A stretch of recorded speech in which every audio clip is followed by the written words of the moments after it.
சொர்க்கம் என்னை சீராட்ட வரணும், பொன்னி பொன்னி நதி நீராட வரணும், என்னை என்னை நீதம் நீயாள வரணும்.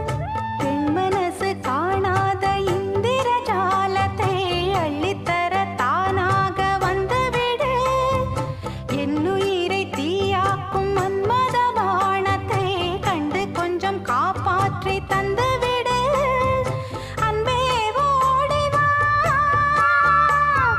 அன்பால் கூட வா. அன்பே ஓடி வா, அன்பால் கூட வா. ஓ பைங்கிளி, நிதமும் என்னை தொட்டு நெஞ்சை தொட்டு என்னை தொட்டு அள்ளிக்கொண்ட மங்கை பேரும் என்னடி என